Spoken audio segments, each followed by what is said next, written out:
their mouth, then they looking for trouble. Ran right up in the knowledge, now they back in the huddle. See, they know we can fight, new content every week. Me and Dr. Clyde, keep on bringing the heat. Now they know that we driven, and they know we quitting. Yoshi and the winner, keep on bringing the energy. Unity. See, they know we ain't stopping, and they know they got problems, and they ran out of options. If you know we got a problem, can't let it go unsolved. Bring back learning, Afrocentric history, we see tomorrow. Karma's karma, I say what I say out here underwater. Till I see I fall off, then I bring y'all up on note. I'm back up on my Clyde winners, Clyde winners, Clyde winners, Clyde winners, Clyde winners, Clyde winners, Clyde winners, Clyde winners, Clyde winners, Clyde winners, Clyde winners, Clyde winners. Divine winters, Clyde winters, mind bender, Clyde winters. I'm Richard, ride with ya, master teacher, create masters, Clyde winters. Give respect to the elder, Clyde winters. Somebody out there looking for me. I told you somebody out there looking for me. I think there's somebody out there looking for me. I think there's somebody out there looking for me.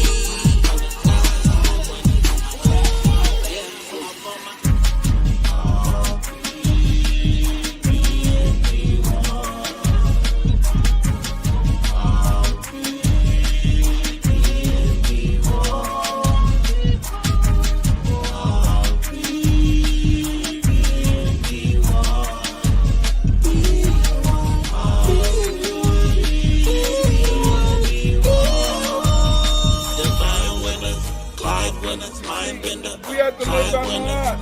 We have to live by God. I have not done wrong. I have not robbed. I have not stolen. I have not drank. I have not told lies. I have not stolen food. I was not stolen. I have not fornicated with the fornicator. I have not caused anyone to weep. I have not dissembled.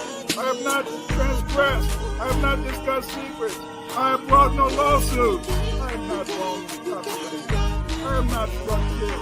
I have not transgressed the law. I have not been hunted. Except when I'm talking about on the song. I have not made extolling. I have not bragged. I have not cursed. I have not been violent. I have not confounded truth. I have not been impatient. I have not cursed against somebody out there looking for me.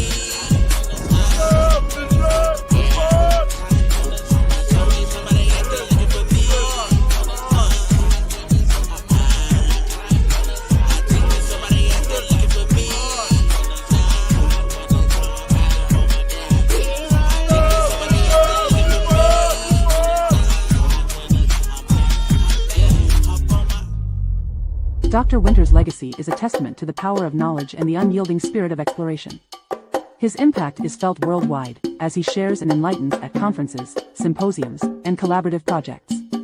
His voice is a beacon in the academic world, challenging, inspiring, and always educating.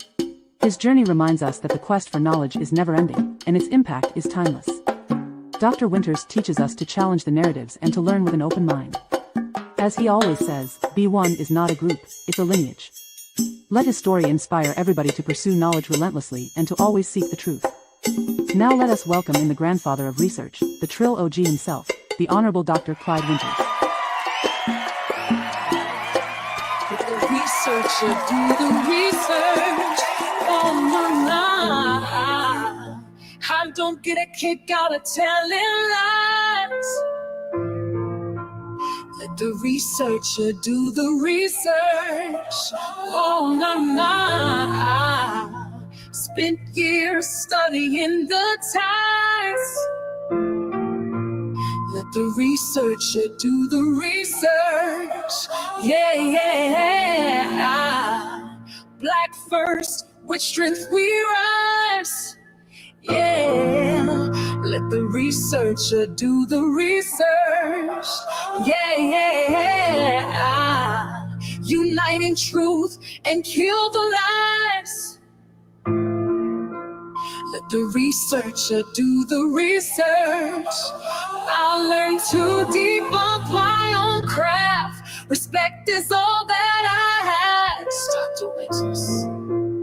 I was sent here to finish my task, to become the greatest researcher, and that's who I am, Dr. Winters. Yeah. Na na na na na na na na na. Let the research gotta tell it lies. Let the researcher do the research. Yeah, yeah. I spent years studying the tides. Let the researcher do the research. Yeah, yeah. Black first, with strength we rise. Let the researcher do the research. Yeah, yeah. Unite in truth and kill the lies.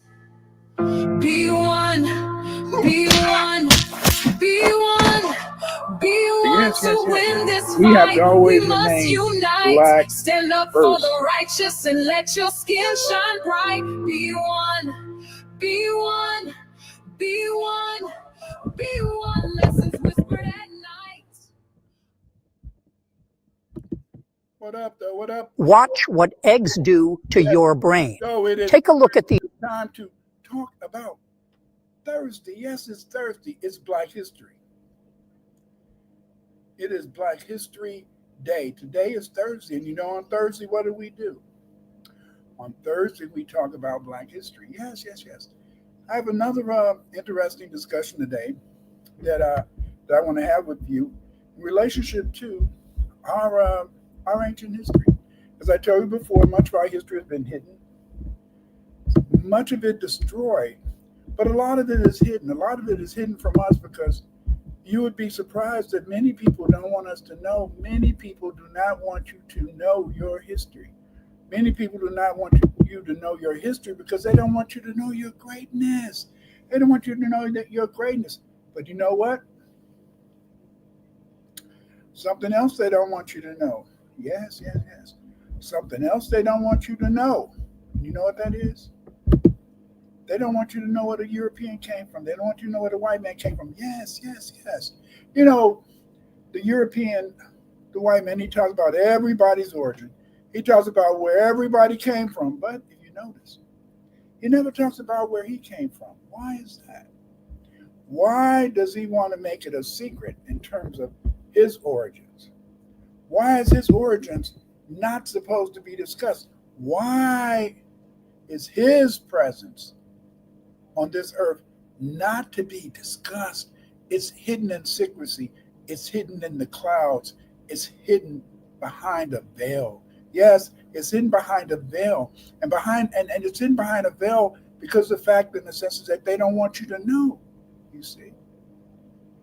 Because it's kind of scary. It is very scary to know their origins because, see, we do know that the first man on earth was black. We do know that at one time, every continent was settled, occupied, and controlled by black people like you, like me, like us. As a result, you have to ask the question, where did the European come from? Where did white people come from? What is their origin? Well, I'm happy to say, family, today I'm going to discuss this with you. Yes. Today I'm going to share with you where the Europeans came from. Yes. It's kind of a little bit, in a sense, maybe a little strange to many of you because many of you may not be aware of my research. But my research has been touching in a sense that it tries to share. Yes, Curtis, I'm going to try to teach. Yes, I'm going to try to teach, Curtis. How you doing, Curtis? And the thing is this, is that we want to do this because, see, knowledge is power. But not only is knowledge power, knowledge provides us with a sense of being. Knowledge provides us with an understanding of where we come from. Knowledge tells us who, what, when, and the where of us. Yes. So that's why we do it. But anyway, let's get started. Yes, let's get started. The cave origins of the white man. Yes, yes. You can go to my Patreon and see the slides after I do this discussion. Yes, I will be in a sense putting them on my Patreon. I know some people said that some of my Patreon presentations have not been put on my Patreon, but they are online, and so that you can see all of them because all of them are online and they're available for everybody to see. You can find me on Twitter at Dr. Clyde Winters 8. Follow me on Twitter. You can find me at TikTok.com, Clyde Winters 3, and where you can view my shorts. And these shorts have been done by Yoshimod the Genius. I want to thank Yoshimod the Genius for sharing with the world much of my research, much of my work. And thank you, Yoshimod. Again, you're on my YouTube channel. Don't just come here just to see my Thursday show or some of my other shows. Come here and look at some of my previous shows. I've written and I've done over 400 videos. Yes, I've done over 400 videos. And I want you to check out these videos because these videos deal with every aspect of Black history.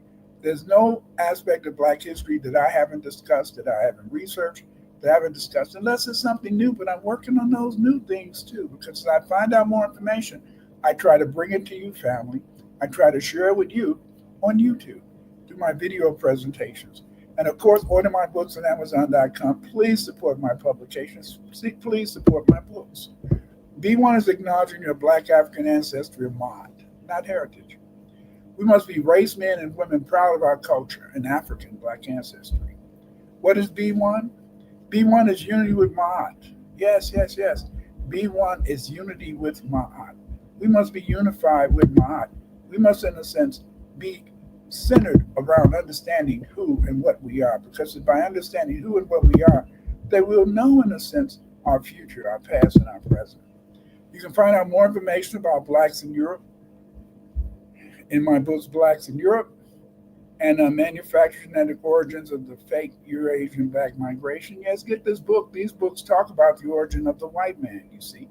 And also my book, The World History of the Black Race. The World History of the Black Race should be in every home, because this is in a sense a pictorial, topographical book that deals with it's a survey book that deals with every Black civilization that existed on the planet Earth that I know about. And check out this video about these brothers, sisters. They made this video called The First Americans with Black DNA Evidence Reveals the First Americans. This is a very interesting video, and you should check it out. In this video, these researchers, they discuss my evidence, my genetic evidence, genomic evidence, that the earliest, the first, the original people of America were Black, you see. And this is very important because, see, when you understand that our Aboriginal origins are here on this continent, then you can understand, in a sense, why we have this unique relationship with history. What are you talking about? How can you have a unique relationship with history? Well, family, we have a unique relationship with history. And this unique relationship with history comes from the fact, in a sense, is that we were the original people here. We were the people who introduced the civilization, the culture, and everything to these Americas, you see. And we've always been here. Yes, yes, yes. We've always been here. And this is very important to understand why FBA, Foundation of Black Americans, are a very important and significant group. In fact, in a sense, FBA are the supermen. Yes, yes, yes. We are the supermen of the human race. Because the fact, in a sense, is that we are, in a sense, the only people that have not, in a sense, been interrupted through migrations, through movements, you see, but we're here. We've always been here. B1 is Black first. B1 is brilliant first. Yes, yes, yes. Family, we are Black and brilliant. FBA, yes, yes, Foundation of Black Americans. What is FBA? FBA is not a group. FBA is not an organization. FBA is a lineage.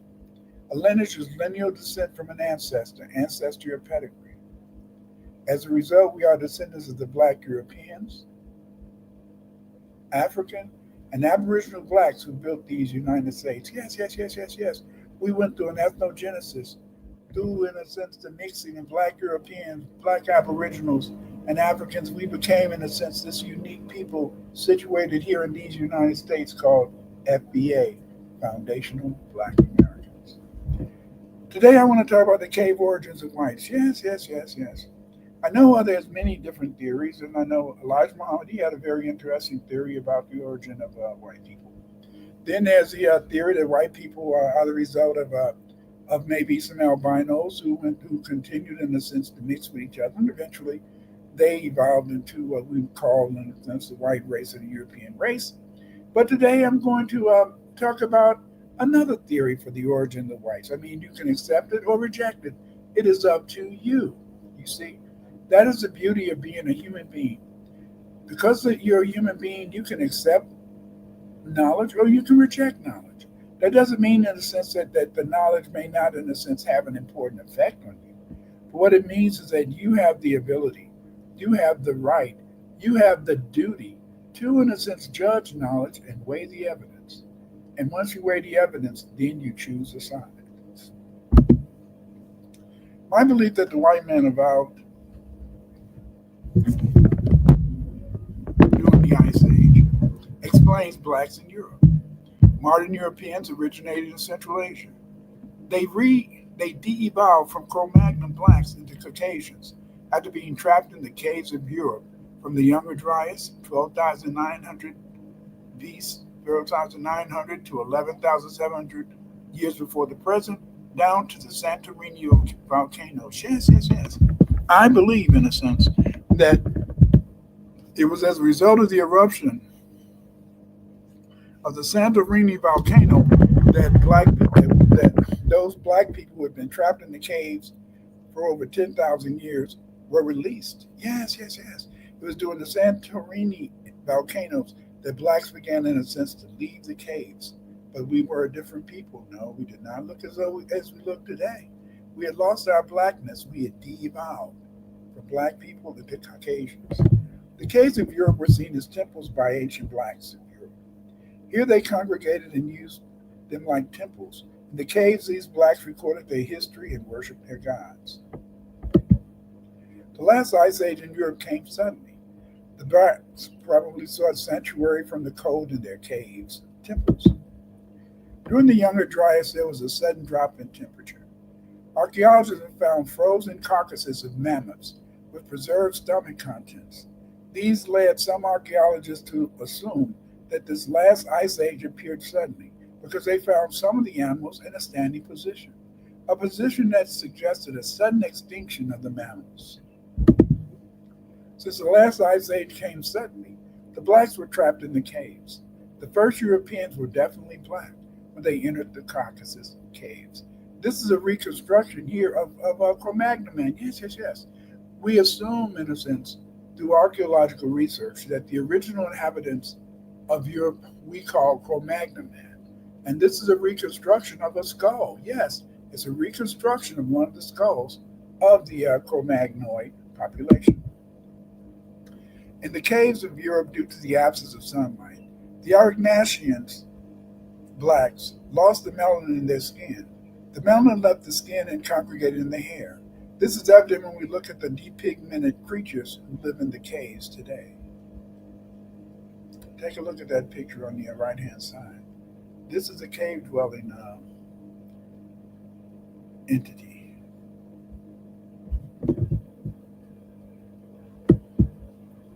As you can see, living in caves, creatures can cause the loss of melanin in the skin. Since the last ice age came suddenly, the blacks were trapped in the caves. The first Europeans were definitely blacks when they entered the Caucasus caves. In the caves, due to the absence of sunlight, the Cro-Magnon man lost the melanin in their skin. The melanin left the skin and congregated in the hair. This is evident when we look at the depigmented creatures who live in the caves. The drawings from the Grotte de Marche shows the various facial changes that took place amongst the Proto-Europeans who remained trapped in the caves until after 1400 to 1200 BC. This is some of the images from the Grate de March. This shows, in a sense, as you can see, the people who were living underground, at this time, they had various facial features, various facial characteristics, but as you can see, they did not, I repeat, they did not look like humans today that you see on the surface. No, no, no. But this is evidence from the Grate de Marche. Engraving showed the evolution of blacks in the Europeans. On the left is a Magdalenian carving from the Grate de Marche dating from 17,000 to 15,000 BC. This 17,000-year-old cave painting appears to record the changes in the Proto-European into more human-like forms today. Take a little gander at that picture. It's very interesting, very striking, I think. The picture makes it clear that the long chins and noses were a major feature of the Proto-Europeans. Check out information from the Grade March at http://pascal.thefall.perso.noof.fr/la lower sign grot GROTTE lower sign DE lower sign LA lower sign MARCHE.htm. Check this site out, and you can see this particular picture of some of the human-like forms that lived in the Grate de Marche. This means that white Europeans are not native to Europe except underground. Since they remained in the caves, the Proto-Europeans at Grade de Marche probably did not interact with the blacks of Europe. That did not enter the caves and become depigmented. Granted, the various black cultures, Argmasian, Solutrean, Grimaldi, etc., spread across Eurasia. The Europeans exited the caves in Central Asia, not Western Eurasia. In Central Asia, they proudly hid in the mountains, grew in numbers until they felt they were strong enough to attack the blacks, ruling the great cities of Eurasia and the Egyptian Delta, that were weakened after the tectonic changes surrounding the Santorini volcano eruption and other catastrophic events between 1700 and 1200 BC. During this 500-year period, there was considerable catastrophic environmental changes that took place in Europe that allowed, in a sense, these cave dwellers to come out of the caves and began to mix with the black people who were living in Europe at the time, and who later evolved into what we call, in a sense, the European or the white race. Some Stone Age tunnels are man-created, a massive network of underground tunnels crisscrossing Europe from Scotland to Turkey. A new book on the ancient superhighways, underground highways, has claimed. German archaeologists said evidence of the tunnels has been found in hundreds of Neolithic settlements all over the continent. Seemingly never-ending series of underground tunnels are confirmed to be man-made, and the architecture boggles even the most sophisticated designers. Yes. German archaeologist Dr. Heinrich Husch said evidence of the tunnels has been found under hundreds of Neolithic settlements all over the continent.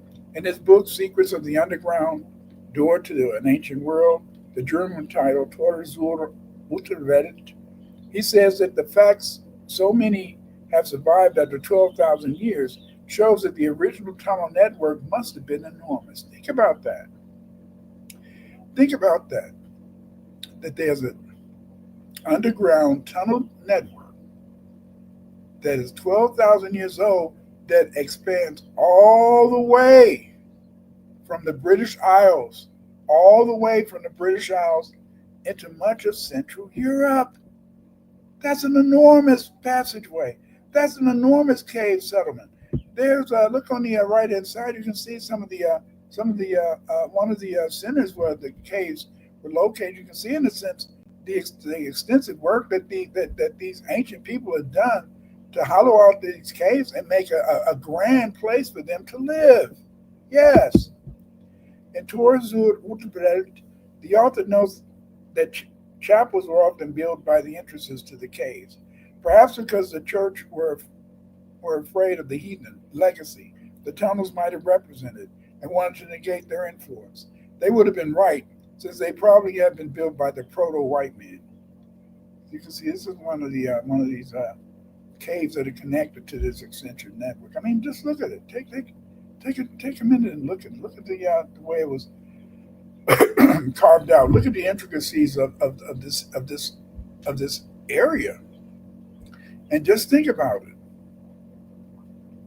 This area is all underground. Come on now, wow, it's interesting. Not for the claustrophobic. Most of the tunnels are just 70 centimeters wide, just wide enough for a person to slowly wriggle through. Dr. Osman Naji and the Bosnian Foundation for the Archaeological Study of the Bosnian Valley of the Pyramids have been clearing and reinforcing with wooden support the prehistoric tunnels that are believed to lead toward the Pyramid of the Sun in Basoko. Yes, yes, they do a lot of work. Yes, but this is work that is needed to show, in a sense, the extensive nature of this tunneling under Europe in ancient times. Yes. Wow. Wow, wow, wow. The Foundation has established that there are two different civilizations that participated in the construction of the Rodney tunnels, and their construct methods are clearly distinguished. The original builders of the labyrinth created these incredible underground chambers more than 20,000 years ago. These were the builders of the pyramids located in Basoko. A later civilization tried hard to hide the tunnels and make sure that no one entered them. The ancient civilization that filled the tunnels with different types of material began around 5,000 years ago. But look at this. Look at this network. Take a minute to really look at at how the intricacies of this tunnel dwelling.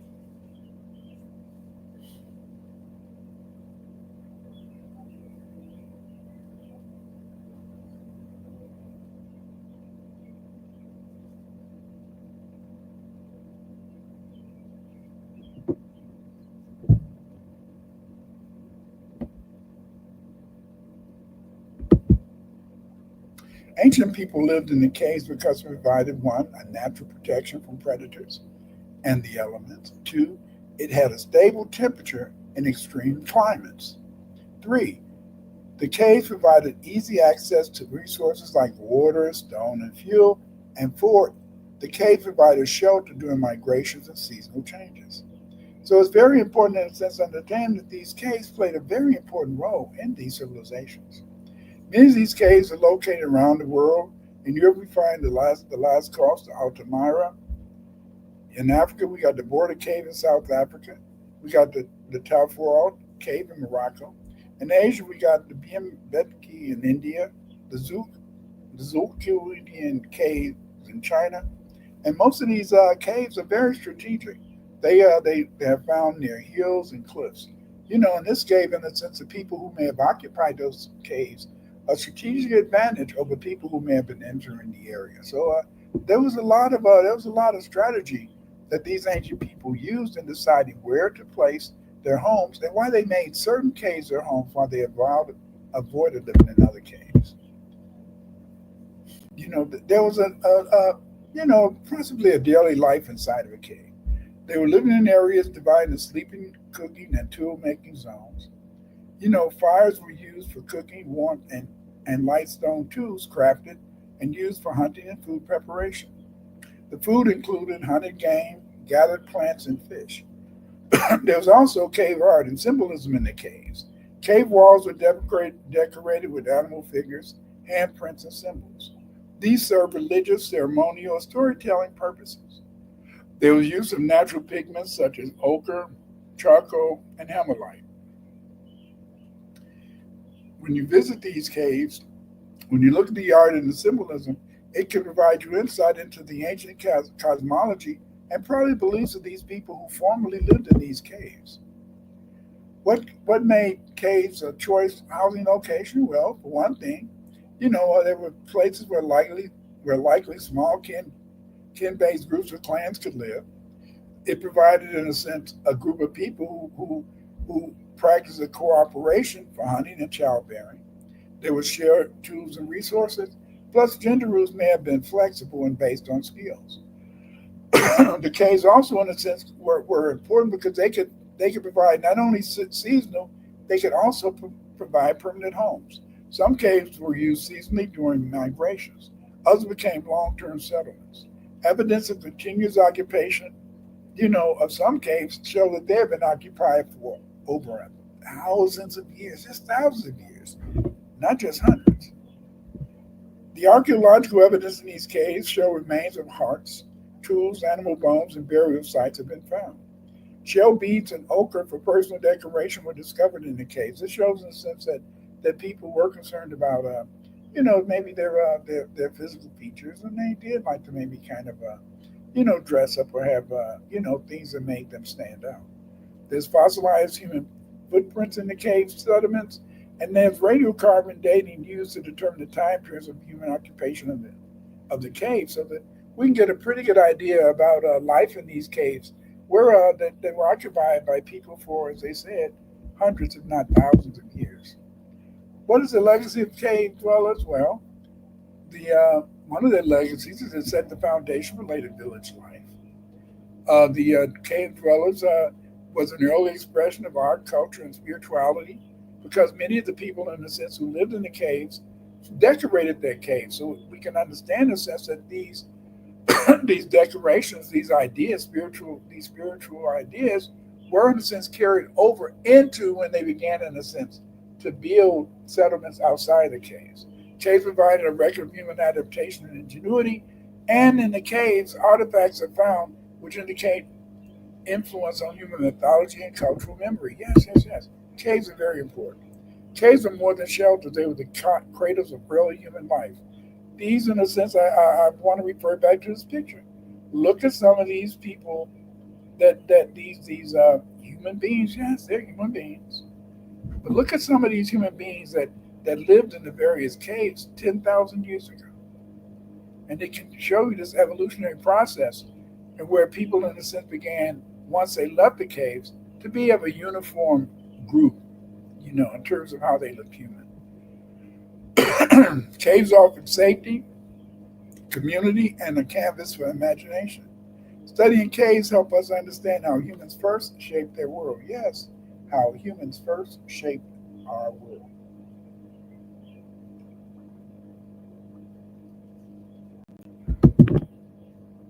The first Caucasians had lived in the caves for thousands of years. During this time, they probably treated each other badly.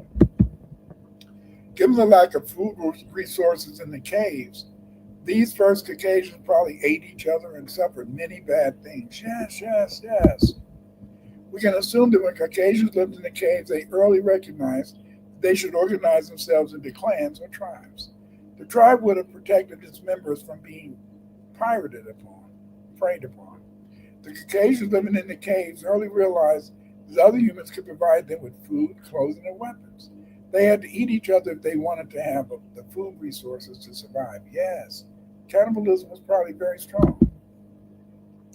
The human body provided the Caucasoids with clothing made of human skin. The human bone would have provided the material to make tools and weapons, such as knives and short spears. The bones could also be fashioned as protective armor by using human skin to bind bundles of bones together. Living in the caves during this time was a place of terror. It was terror because you could not trust any human you came in contact with, due to the fear of this individual might murder you. As a result, xenophobia became the principal attitude of Caucasians, Proto-Caucasians. Proto-Caucasian xenophobia became a protective measure that guaranteed that their in-group, due to hatred and fear of strangers, would be able to defeat and conquer the out-group because they represented anything that was foreign or strange. Yes. The Caucasian xenophobia nurtured in the caves became an epigenetic feature of the white man. This psychological outlook, which manifests within Caucasians, was taken with the Caucasian when they exited the caves, as demonstrated by the aggressive tendencies of the white man. In addition, because the human body was seen as a natural resource, Caucasians have developed the attitude that humans are a utility. Yes, a utility. As a result, Caucasians see the human beings and their bodies as utility. The human body to Caucasian represents utilitarianism, resources useful for the benefit of the individual.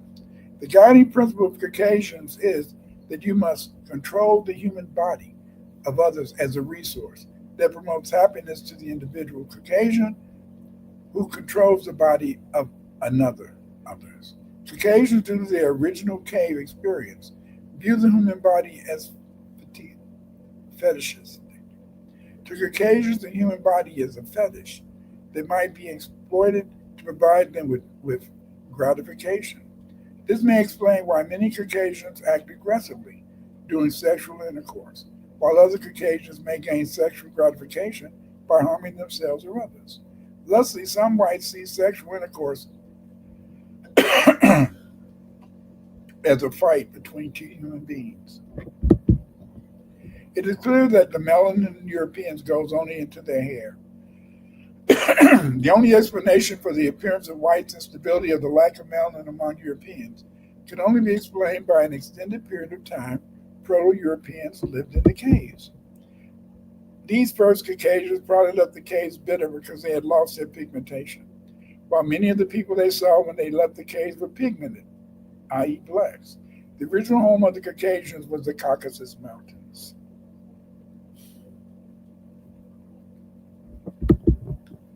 In Central Asia, they mated with blacks and began a slow infiltration into Anatolia. First mention of these whites were as Gutians, tribes invading the Sumerian territory. The Hadis allowed them in Anatolia, where they were able to imitate the black empires. Over time, the Gutians, whites, were able to form an empire called the Hittite Empire.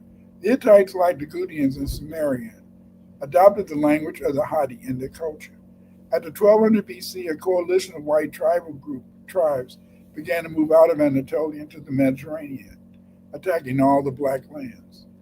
The blacks were able to contain the whites, but they were allowed to settle in the Levant and the delta regions of Egypt and parts of Arabia. Over millennia, mating with blacks, they probably co-created the Arab population. This 17,000-year-ago cave painting appears to record the changes in the Proto-European into more human-like forms today.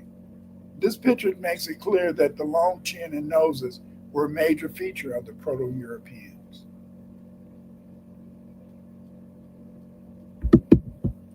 These cave drawings suggest that while the Proto-Europeans lived in the caves, they resembled serpents. Here's a Sumerian figure from Mumbai who shows the goddess. Very interesting, isn't it?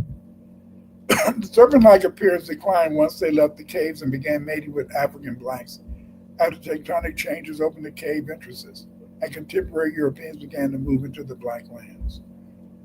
They may have been more serpent-like because they probably crawled, since many passageways would have been too small to walk through.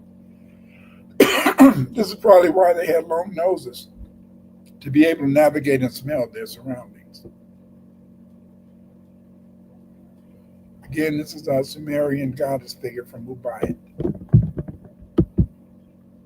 The eyes became light so they could see better in the darkness. Since melanin no longer went into the skin and accumulated in their hair. In Central Asia, they probably hid in the mountains and grew in numbers until they felt they were strong enough to attack the blacks, ruling the great cities of Eurasia and the Egyptian Delta. They were weakened after the tectonic changes surrounding the Santorini volcanic eruption and other catastrophic events between 1700 and 1200 BC. It was during this 500-year period that many of these Caucasians came out of their caves and began, in a sense, to grow in numbers and form their own civilizations and culture.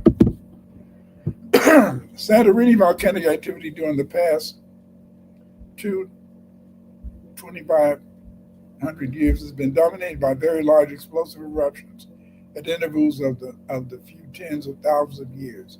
The most recent of this type occurred around 1613 BC and is known as the so-called Minoan eruption. The late Bronze Age eruption, one of the biggest known volcanic explosions in younger times, and one of the most studied, but still most mysterious eruptions of all time. Devastated not only the Santorini, but had a deep impact on the whole of Eastern Mediterranean. Perhaps it even had serious worldwide effects and changed history. Still today, one can see deposits. The characteristic tens of meter thick layers of white pumice an ash that blankets most of the surface of the island group. The eruption of Santorini changed the shape of the island itself dramatically. It is now believed that before the eruption, it had the shape of an almost complete ring that enclosed an earlier, shallower caldera. This large sections of island collapsed into the empty magma chamber after the eruption, literally disappearing under the sea. The ring island was breached to the west and northwest, and the caldera was significantly widened and deepened. The Minoan eruptions devastated the rich, highly developed economic center that Santorini was at that time. Since 1969, intense archaeological excavations have brought to light an important cyclitic Minoan town, which had been buried beneath the volcanic ash for almost 4,000 years. Although it appeared that people had time to evacuate their island in time before the eruption, carrying most of their goods with them, the findings from Akurotiri also impressive, especially they include well-preserved and magnificent wall paintings, ceramics, and other objects. Thanks to the work of numerous archaeologists, a new light was thrown on an important prehistoric period and culture. This spectacular discovery even induced continuing speculations that relate to volcanic destruction of Santorini to the legends of the sunken city of Atlantis. Yes, yes, yes. After the Santorini volcano, Caucasians still do not expand out of situation until after 1700 BC. By 1200 BC, Caucasians were expanded into Egypt, Eastern Europe, and India. By 1000 BC,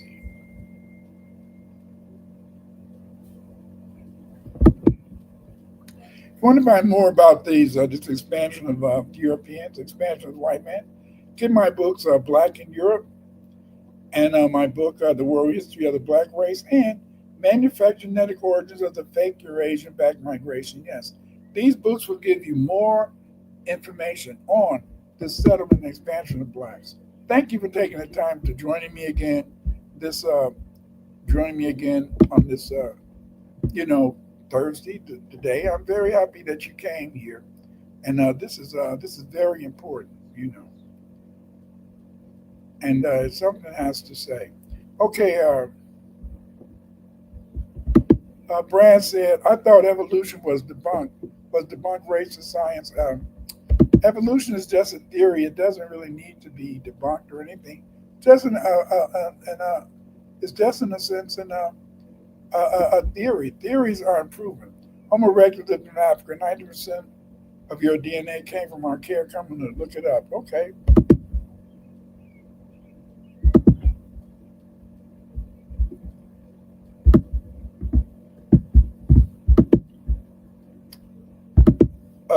American Indians, Aboriginal winning. No, yeah.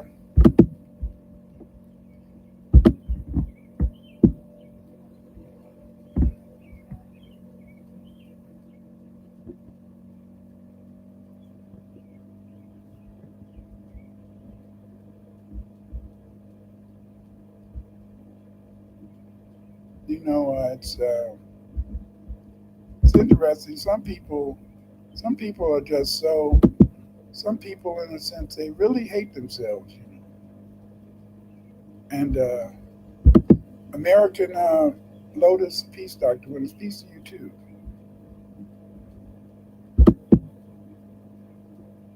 Curtis Sally, we need more of this knowledge, Doc. Yes, and I'm going to try to present more. Join me next Thursday, and I'll have another show that can keep you aware of what's going on. Supreme Chief, our pale skins are not 12,000 years old, brother. I never said that they were 12,000 years old. I never said that. That the white man was 12,000 years old. Don't get it twisted.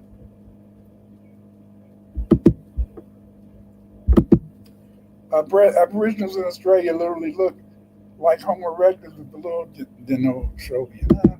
You can. That's one of the reasons why, in a sense, is that that's one of the reasons why when they talk about evolution and talk about the change of people, you can't really go into that. I think that people just occurred. Frankly, I believe in the reality that that God created our mankind. Because God created man, I don't really think in a sense that evolution really ever took place, But I mean, people need to have something. And a lot of people they need to feel in the sense is that there was some sort of relationship, and that you can chart this history and go back into the day. But no. The white man came from the caves. White people, in a sense, the original people who lived in the caves were black, and over time, we de-evolved. Yes, we became depigmented.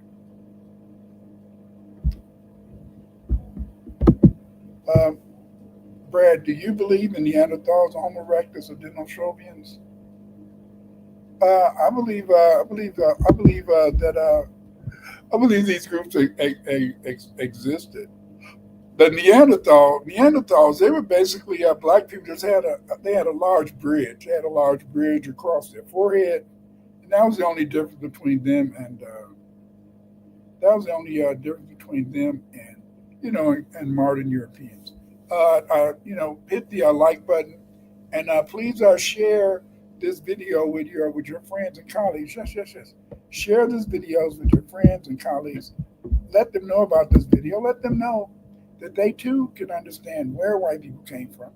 And they can add knowledge. It's just another bit of knowledge. It's just another bit of knowledge that you're adding to your portfolio. And this should be your portfolio should be able, in a sense, to give you a greater understanding of the world. So right now, press that like button, press that bell, so you're going to be notified about upcoming shows, and subscribe. Thank you so much for supporting me. Please join my Patreon. It's only $5 a month. Yes, it's only $5 a month. Join my Patreon, and that can help me to present more of this important research. Thank you again for showing up, and please don't forget, that we are here to help each other. And if you're not going to stand up, support the ones that do.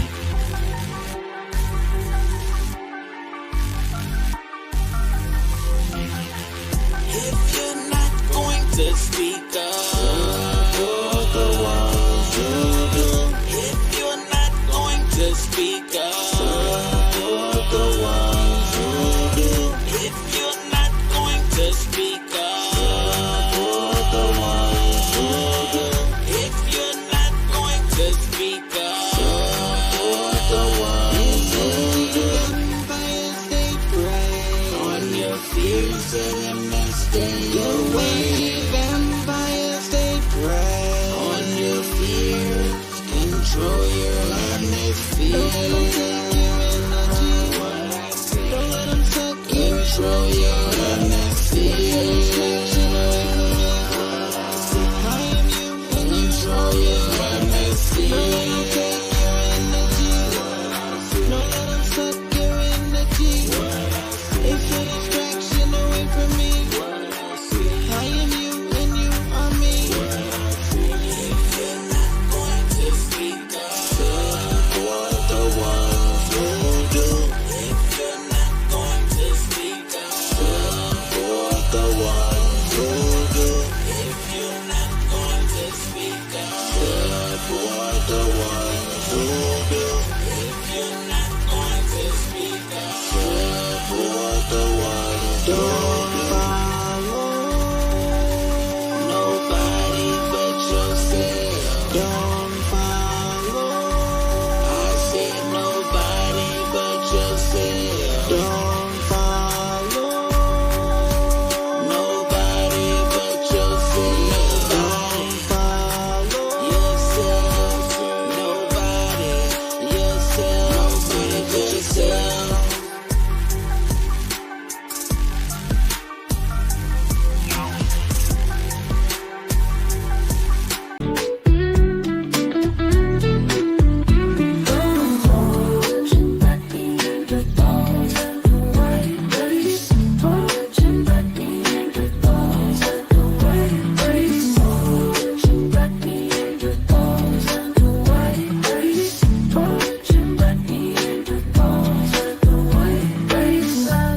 Time travel in a book. Go far in a book. Can you remember from a book? Now knowledge given in a book. Benefit from a book. Create a movie from a book. Just don't forget to give thanks to the author of the book. Thanks.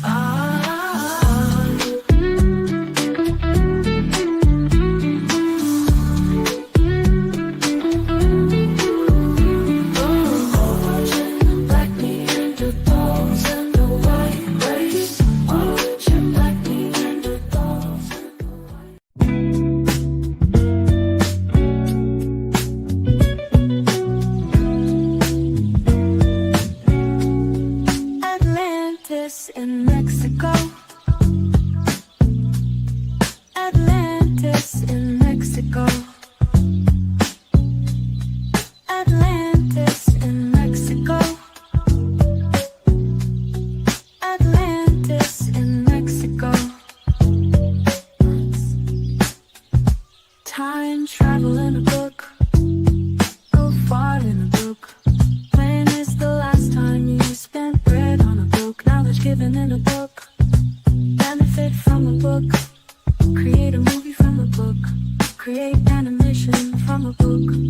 Atlantis in Mexico. Atlantis in Mexico. Mexico. Free your mind, let it go to the top, drop it to the floor. Take energy, come at like whoa. Spring water, how did that go? Free your mind, let it go. Tap in, go, let it nigga know. Hey, let it nigga know.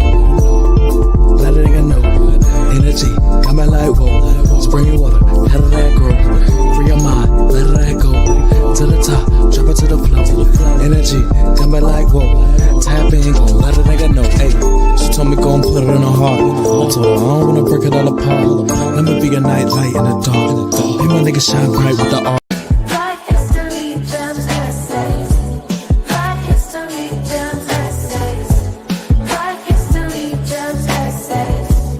Write history, gems, essays. Let's time travel in a book, go far in a book.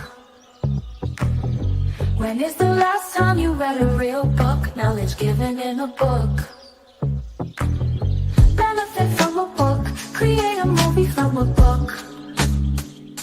Just don't forget to give thanks to the author who put time into the book.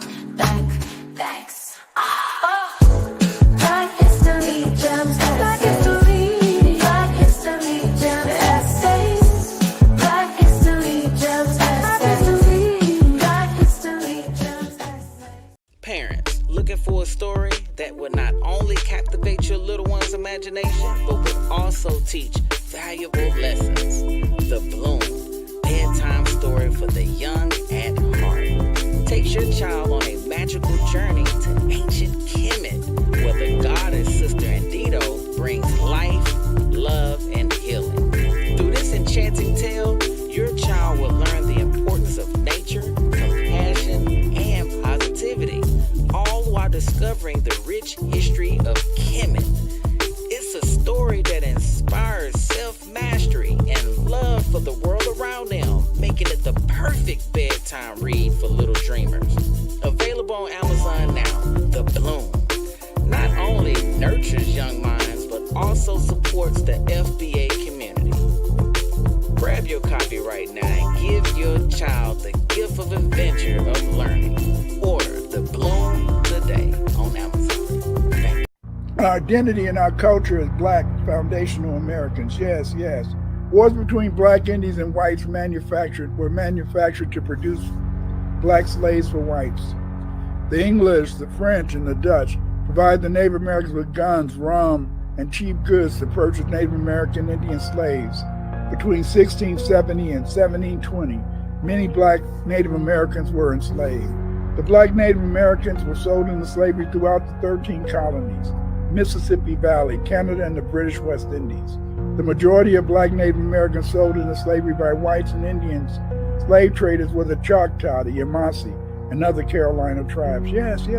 Many of these tribes like the Mandi, Mandinga, many of these tribes, we've lost their names. And their names have been lost to history because of the fact, in a sense, that when the European came, as he conquered these these black Indians, he just made them slaves. And so over time, in a sense, their nations disappeared. Over time, in a sense, their history wasn't recorded. Over time, they were even able to deny that Aboriginal blacks even existed in America. They wanted to give our Aboriginal ancestors gifts. And the only problem with the gifts that they gave us was that often these blankets that they gave us carried smallpox, yes, diseases. They also, in a sense, gave us another gift, rum, fire water. And this rum caused an addiction among us. In a sense, it led to a demand for guns because it incentivized Indian slave trading. Yes, the first slaves sold in America were Indians, black Indians, selling other black Indians to Europeans to work on their cotton, not on their cotton plantations, their tobacco plantations, their rice plantations. Yes. We sold each other over here, just like in Africa, because of the fact is that we failed to understand that we are one. We should be united based upon our identity and our culture as black foundational Americans. Yes. Reparations, baby, reparations. We deserve reparations. We deserve reparations like yesterday, not just today. No, not just today. We deserve our reparations. Give us our money, baby. Cut the check. Cut the check, black first because it's brilliant. People talk too much. Say less, remain on code, follow the spirit. When the going gets tough, it's time for resilience. Cut the check, black first because it's brilliant. People talk too much.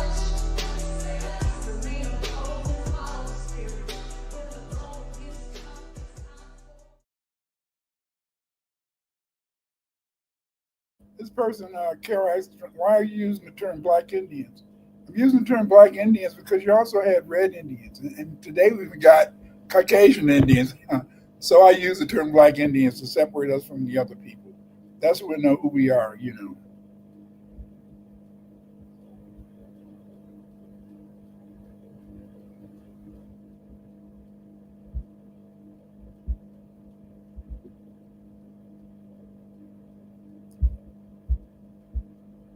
Thank you for joining. Thank you for joining me for this presentation. Please join us next Thursday for another interesting discussion of Black history. You guys have a great evening. Have a great day. Thank you. And love your people. Love yourself.